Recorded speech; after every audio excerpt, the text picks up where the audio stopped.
Welcome to the Citywide Geographic Information System for the City of Hull. So what is geographic information? At its simplest, it is the application of layers of data to a map of the city so that information can be easily accessed and queried by a location. By use of a postcode or the selection of a location on a map, data relating to the identified location can be presented and used.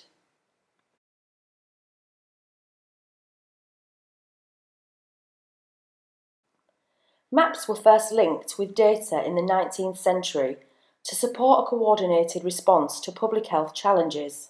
In 1849, a terrible form of Asiatic cholera came to Hull and lasted 3 months, leading to the death of 1,860 persons, or 1 in 43 of the local population. In 1854, a similar occurrence arose in London. John Snow began mapping outbreak locations, roads, property boundaries and water lines. When he added these features to a map, he saw that cholera cases were commonly found along the waterline. The work of John Snow demonstrated the value of GIS to respond to crisis situations. Until the 1950s, data was still being added to maps by the laying over of data holding transparencies.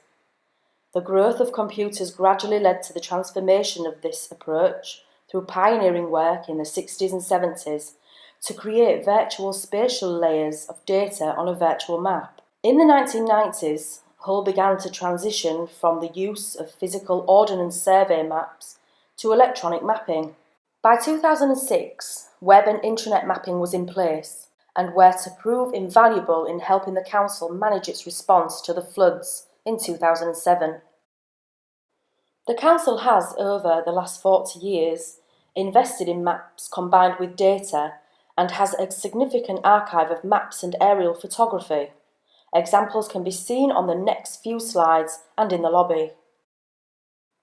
The county series maps on the next 2 slides take us through the journey from the mid-19th century to the mid-20th century.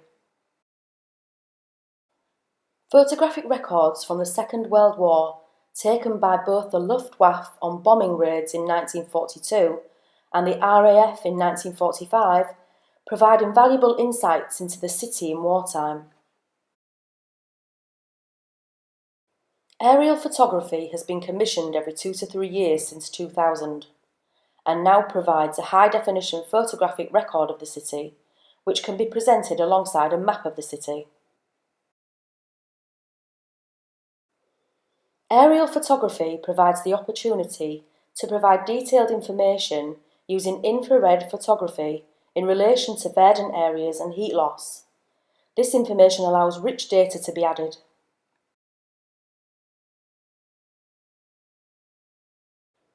There are 2 indices, or gazetteers, used to record geographic data in relation to maps. They are the Unique Street Reference Number, USRN, and the Unique Property Reference Number, UPRN. Hull City Council is responsible for creating these datasets for the City of Hull, which are then used for mapping purposes nationally. The Council's approach to mapping geographic data has twice received national recognition. The Council was the first council to integrate geographic data with its customer relationship management system, and in 2007, the Council's integration of the gazetteer into the city map, which helped manage its response to the floods. The Council uses iDoc software to map properties in the city as the local land and property gazetteer, together with unique property reference numbers. In the same manner, streets in the city are mapped with a unique street reference number. The value of the virtual Geographical Information System is that it enables data from a variety of sources to be combined with other regularly updated data from a variety of sources with a virtual map. The value of this approach was demonstrated in the Hull flooding of 2007. In that year, the mapping of areas subject to floods was used to support resource allocation to communities. Block streets were identified to show the impact of flooding. Information was linked to the customer relationship management system, with data being refreshed from customer calls every 15 minutes. Requests for flood-related bulky items and sandbags were enabled to be made, and the information of what had been delivered recorded on the virtual map of the city.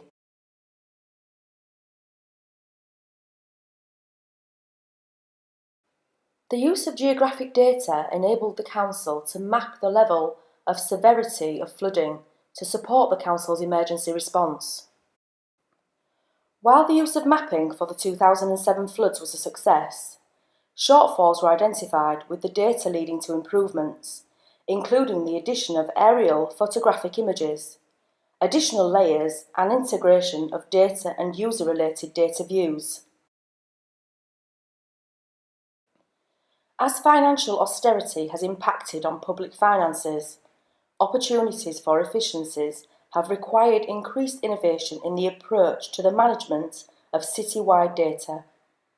Digital data is at the heart of partnership working and strategic and tactical planning. Our customers have become familiar with the use of geographically presented data and expect the Council to provide information in this manner.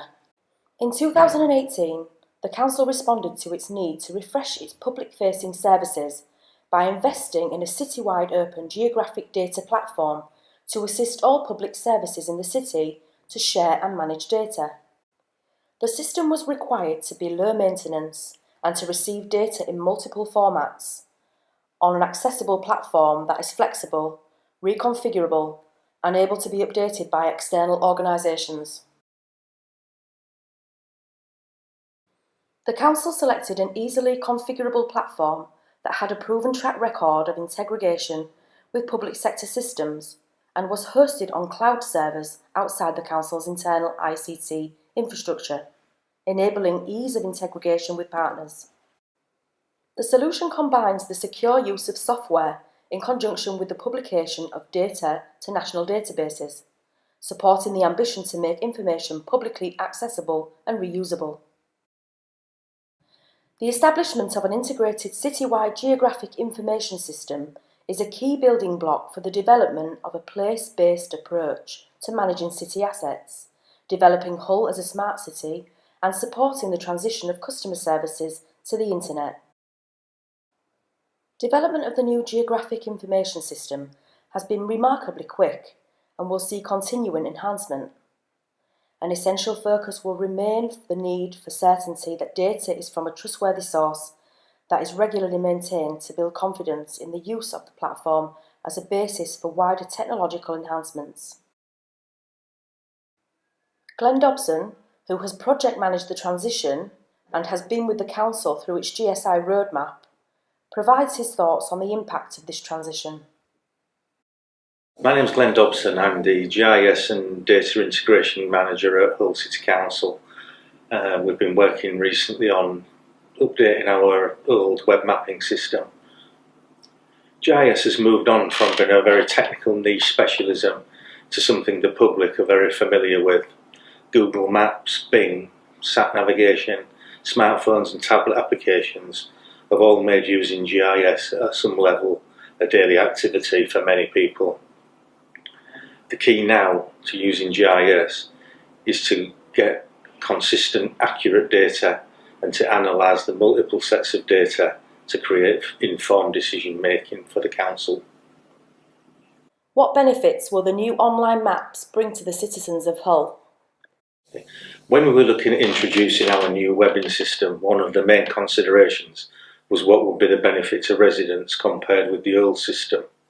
We required a new easy-to-use system which worked on a variety of devices, phone, tablet and PC. We needed information to be delivered relevant to the location or address of the resident. A wide range of information is available within the system, and all features on the map have been linked where appropriate to additional information on the Internet. Residents will be able to self-service for information 24/7, 365.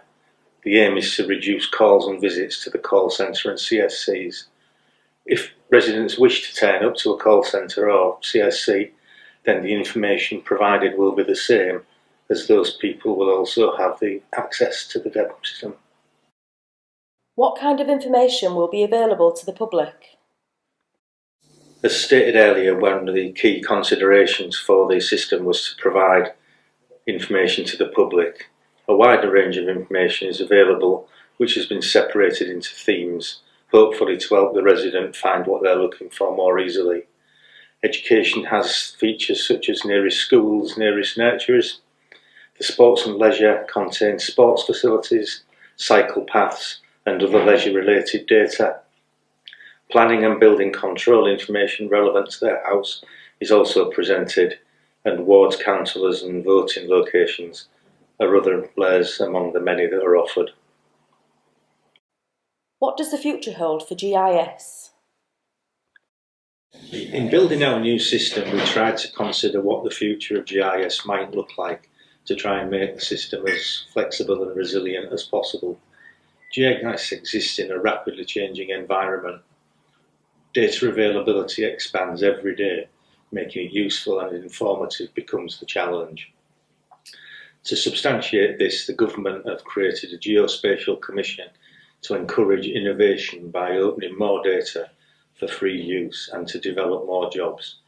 Regulations and policies in relation to data and data standards created by public services are also within the remit of the government team. It is anticipated that £11 billion a year could be put into the economy as a result of a successful commission. How many geospatial datasets does the GIS hold? The council has got over 1,000 plus datasets collected over 18 or more years. Some of this data is now only relevant as archival material. One of the major difficulties with the project has been determining which data is fit for purpose and which data is really only archival. The new system only contains checked and verified data, which has been made as user-friendly and informative as possible. How will GIS be continually developed and maintained? The implementation of the GIS is just the start of the journey. We need to look at how we develop the GIS moving forward. Historically, data was always centrally maintained, but a lack of resources within IT services requires a change in that strategy. We are now taking data as much as possible from integration with back office systems. This moves the data responsibility back into the department, who are on a daily basis more in contact with the data than people in a central position. New data requirements will hopefully be driven by requests from users, partners and the public as appropriate. What is the method of data collection for development of the smart city? Another major facet of the development of the new web mapping system was to provide support and display and analysis methods for the Smart Cities project the council is undertaking. There will be a range of data feeds to Smart Cities project. These may include sensors, cameras, mobile phones and partner or nationally sourced data. The important issue is that this data contains a geographical element which allows us to plot it on a map and any other attributes as required, i.e. temporal data, i.e. the time of day, so that we can do analysis. It's important that the data is complete so that meaningful analysis can be undertaken. How will geospatial technology help smart city growth? The growth of the city will be very dependent on the results of the geospatial project. The information gathered as smart technology becomes available will become an integrated data feed to the GIS system. GIS analysis of the data will assist in informing decision making and planning, giving us a better idea as to what the reality of the situation is rather than perception. This could include things such as congested routes, environmental conditions, pollution, flooding and care alerts in the home.